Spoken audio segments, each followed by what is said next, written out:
Good morning, everybody. You're listening to Baz's Radio. Today we're going to be talking about social change and how one person can change the world or not change the world. I'm going to begin this podcast with what social change is and how it occurs. Social change is when the social society, the community, changes in many different ways, such as cultural symbols, rules of behaviour, social groups, or value if community systems. Social change has many causes. Examples of these causes are cultural change, conflict change, ideas change, demographic change, and environmental change. Cultural change happens after all independent cultures come together to share medicines, fashion ideas, scientific knowledge, etc. Conflict change happened when a lot of conflict was going on between workers of different classes, and in order to get the work done, they needed to solve the conflict and move on, otherwise it would not be resolved. Ideas change happened when so many people, such as religious people, turn these ideas into movements, and when people thought of ways to help the poor or how to build dam walls to supply water to much needed areas, etc. Demographic change happened when, for example, in Pakistan, the population grew from 20% in 1947 to 30% in 1998 because of the wars happening at this time. Change happened when bitumen was built and motorways were built everywhere. Reservoirs were built for local farms and agriculture businesses, and industrial businesses and places were built. Social change occurs when one person or a group of people change the course in a timeline for someone revolutionary or that can help people in so many ways. We are now going to move over to Zayne, the social change activist. He's going to talk about social change. How are you going today, Zayne? Yeah, not bad, thanks. Yourself, Baz? Yeah, not too bad. So, would you like to tell us a bit of what you're going to talk about here today? Well, I'm just describing how did one person change the world. Some of the biggest movements across the world were in the 1900s. The movement was allowing Indigenous and coloured races to have equal opportunity with the white society. One of Australia's own social change that I can think of is racism discrimination in the Indigenous Australias of Australia. I personally think that one person can have the idea to change the world, but you need help, such as supporters like people who are on the same page as you to push that idea, to push the idea through to courts and legalise it, for instance. One person I can think of in particular is Charles Perkins. The name might not be well known, but his actions were. He was born in Alice Springs and taken away from his parents to live at Adelaide at a boarding school. At the school, they were trying to push Charles to getting a fitting and turning trade, but ended up playing soccer for the Australian team. In 1961, Charles attended a federal court in Brisbane and spoke about the double standards that he had seen firsthand in reserves that he's seen earlier that week. He talked to a close friend about the idea to publicise the real-life situation with the race.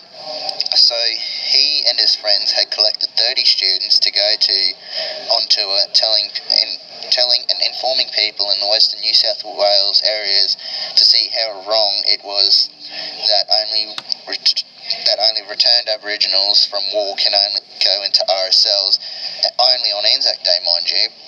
The students and Perkins were telling white people about how it was racist, not allowing them to participate or do anything. Charles later on grabbed his group, and when the Aboriginals in the areas only on the borders of the towns, some were up to 5 k's away from the town, were also assaulted, bashed, and even discriminated to their faces. The Aboriginals were verbally assaulted, spat at, punched, and even just trying to get their groceries for the week.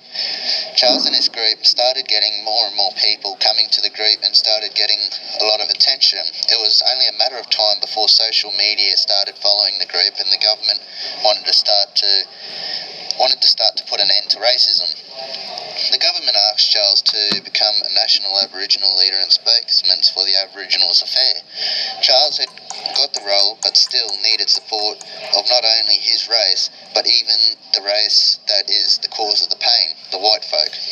Charles started gaining lots of support before 1968 to push that every Aboriginal and Indigenous person has a say in the regional, state, national elections and the census, as before this time, Indigenous servicemen were the only ones to be in the census.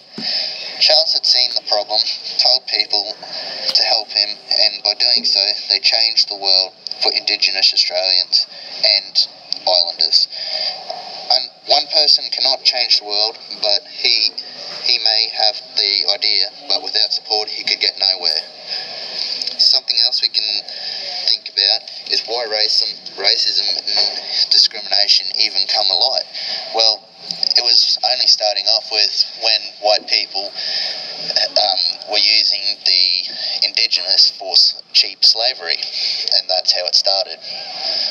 So what you're trying to talk about here is Aboriginal rights in social change. Yes, without them, without the Aboriginals, Australia would not be the way it is, and they are the original owners of the land, and they should be treated with a lot more respect than what they were. Thank you very much, Zayne, for filling us in. Too easy. Now, I'm going to move over now to Nathaniel Greentree. He is another social change activist, who is going to speak about a little bit of Aboriginal history. How are you going, Nathaniel? Yeah, not too bad. Yourself? Yeah, not too bad. Would you like to fill us in on what you have here today? Well, I'll be talking about one Aboriginal man who changed the Aboriginal rights and how he did it. The term social change is used to indicate changes that take place in human interactions and interrelations. Society is a web of social relationships, and hence social change means the change of the system of social relationships. These are understood in terms of social process and social interactions and social organizations. Example of social change include the Industrial Revolution, the abolition of slavery, the civil rights movement, and the women's suffrage movement. Social change is defined as a considerable loss change in the way of society behaves and the norms and values to which the society adheres. One person who made social change is Eddie Mabo. Eddie Koiki Mabo was a Torres Strait Islander who believed in Australian law on the land ownership and were wrong and fought to change them. He was born 1936 on Mer, which is also known as Murray Island. In the Torres Strait, the Mabo decision was named after Eddie Mabo, the man who challenged the Australian legal system and fought for recognition of the rights of the Aboriginal and Torres Strait Islanders peoples as the traditional owners of their land. Eddie was employed at JCU as a gardener and made friends with lecturers and sat in some of the classes. In 1981, Eddie Mabo believes about the ownership of inheritance of the land of Mer. A lawyer heard his speech and asked if he would like to challenge the Australian government in court system. And this is exactly what Eddie Mabo did. The case of the statement of claim was lodged to the High Court in Australia in May 1982. There are two Mabo cases. The first one was the government trying to stop the case before it even started, thus happening in 1985. It was to prevent native title claim by saying that Queensland owned the territory. However, in this case, the federal anti-discrimination and was not upheld. This allowed this for the second Mabo case is about establishing the native title. The case was finalised in 1988, allowing for the original case to be heard. The native title is the rights for Indigenous people, rights of land, water, food, fishing, hunting, and ceremonies, and that there has to be connection through continued practice of tradition, laws by descendants of the ancestors. Not all land can have native claim. This includes the land that is privately owned, significant infrastructures, or things like hospitals and schools. Both these cases went to the High Court for deciding. The second case was not ruled until after Eddie Mabo died. 1992 from cancer. The ruling was passed down in June 1992. The Native Title Act was passed by the Australian government in 1993. This case and act was important to Indigenous people because it recognised their identity not as people but also their culture and environment. Mabo Day is celebrated every year to recognise the significance of his ruling. He is a hero to his people, and it was his persistence and willingness to change established ideas that he changed in how Indigenous people see themselves. It opened the way for all Australian Indigenous people to their identity and culture to be recognised. Eddie Mabo is someone who did not let his place in life stop him from reaching out to others to talk about his culture and people. He was a gardener who made friends with university lecturers who could help him. He found a remarkable group of people who could help him and his people.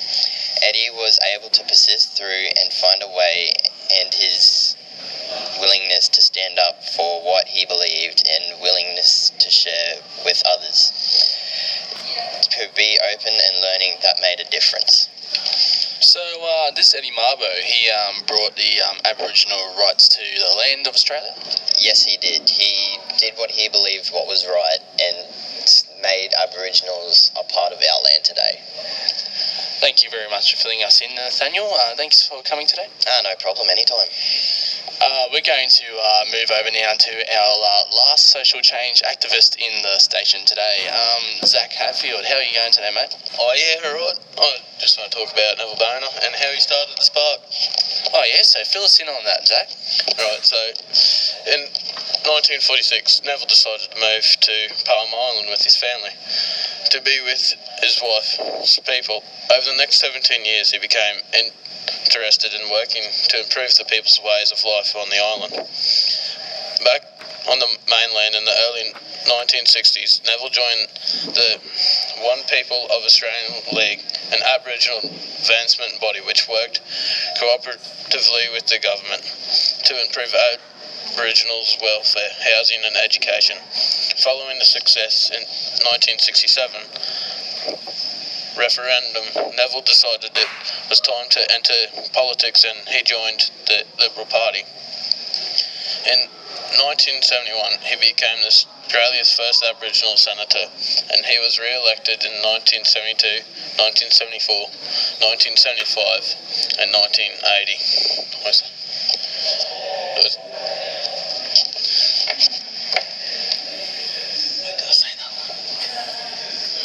So, what part did this Neville Boner have in helping with Australian Aboriginal rights? Well, he was one of the first in politics, and he was the Aboriginal head for politics, and he saw his people needed help, and he brought that to awareness and gave them a hand.